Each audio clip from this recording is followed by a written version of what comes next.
J'irai d'abord à la rencontre des architectes de Pivot. Salut. Salut, ça va bien? Ben oui, ben oui. Il y a 15 ans, l'Ordre des architectes a changé un peu les choses, a facilité un petit peu l'accès par des examens un peu différents. Et donc là, tout d'un coup, on est beaucoup d'architectes. Et donc, c'est un monde qui foisonne, c'est un monde où il y a beaucoup d'idées, beaucoup de talents. Et c'est un monde dans lequel on est capable de faire des choses et d'innover un petit peu plus peut-être que dans le sens des modèles d'affaires, par exemple. Votre métier est géré par un ordre, oui. Régi par un ordre aussi. Est-ce qu'il y a eu est-ce que vous avez eu des enjeux concernant un nouveau modèle d'affaires qui arrive dans cet écosystème-là? Là? Oui, avec l'Ordre des architectes, parce que c'était pas un modèle connu. On a dû monter un argumentaire pour justifier le souhait d'être une coopérative. Au niveau de l'ordre, maintenant, c'est réglé, on a beaucoup de soutien, mais quand c'était les débuts, ils ne comprenaient pas nécessairement pourquoi on voulait être une coopérative, pourquoi on ne voulait pas juste être une société en nom collectif qui avait des bonnes valeurs.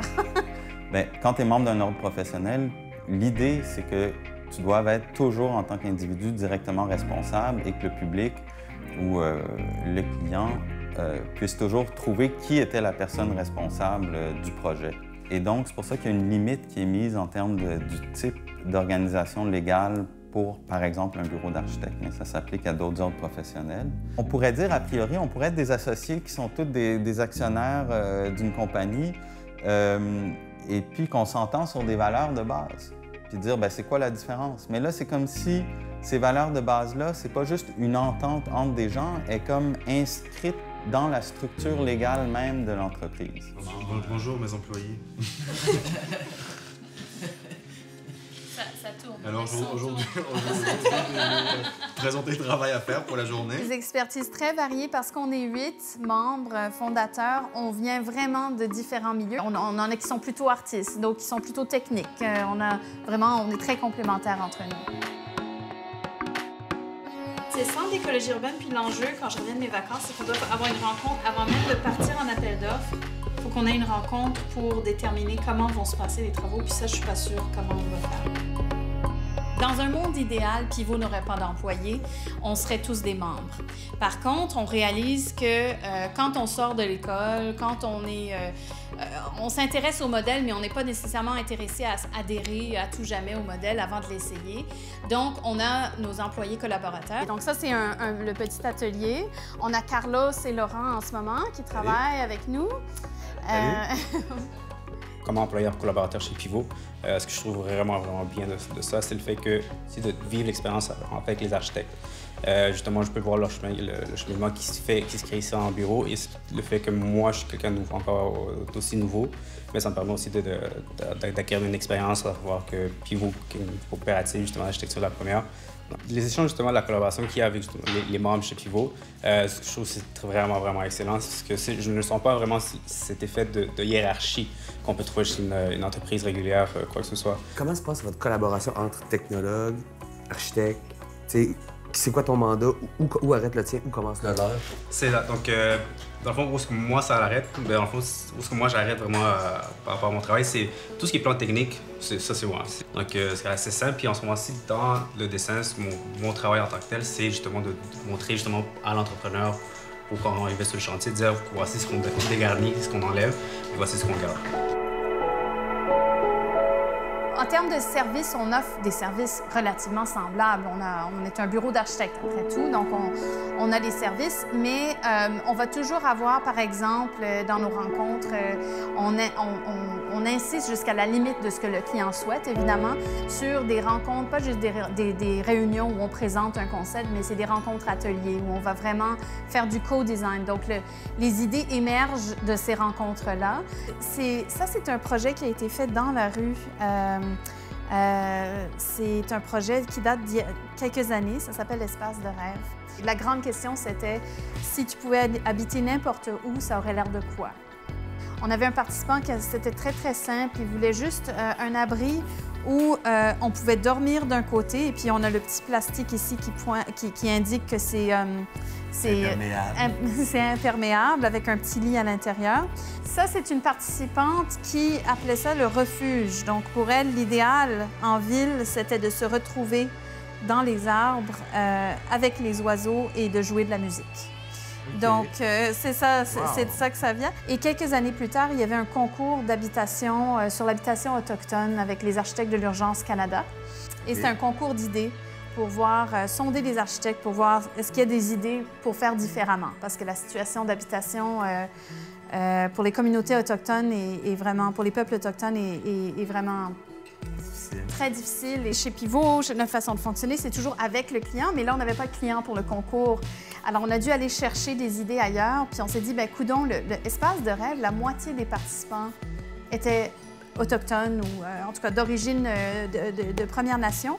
Et donc, ils avaient des super bonnes idées. On va aller voir, on va aller les sonder. Donc, on a notre client indirect pour ce concours-là. Ah, wow! Puis ce que vous avez proposé, ce qui a remporté un prix, oui. Où est-ce qu'on peut voir ça quelque part? Oui, bien, en fait, c'est sur le site d'Architectes sans frontières Canada. Okay. Mais c'est aussi sur notre site web. C'était un projet où on proposait des containers qui étaient remplis de matériaux de construction de base qui arrivaient dans le nord. Et quand on déballe le container lui-même devient un élément structurant. Mais à l'intérieur, on a tout ce qu'il faut pour construire la maison. Puis tout se relie en forme circulaire. En tout cas, c'était un projet, on appelait ça Unpacking Community. Donc l'idée de défaire ses valises et de s'installer. Pour être des citoyens complets, il faut qu'on contribue à la société par notre travail, par toute la connaissance que notre travail nous donne, puis aussi par des activités qui ne sont pas directement liées à notre gagne-pain. Il faut être capable d'avoir du temps pour soi. Pour soi. Pour pouvoir en donner aussi. Pour pouvoir en donner, pour réfléchir. Puis ça peut bien être utiliser mes compétences d'architecte, mais sur des projets qui ne sont pas directement liés au pain et au beurre. On essaye d'être présent dans la communauté aussi. On est chacun, on habite tous des quartiers différents de Montréal et on s'y implique de façon différente. Il y en a qui sont membres des CCU, il y en a comme moi qui s'impliquent dans un projet particulier comme le bâtiment 7. Oh Lord, I see what brings me here. It's a mother. Salut Gabriel. On vient de voir après-midi parce qu'on a rencontré Suzanne, que tu connais bien aujourd'hui. Puis elle s'est impliquée dans le projet auquel on est au bâtiment 7. Ouais. J'aimerais peut-être comprendre d'abord et avant tout, toi, ton implication. Les Centres Tavernes, c'est quoi ton rôle ici?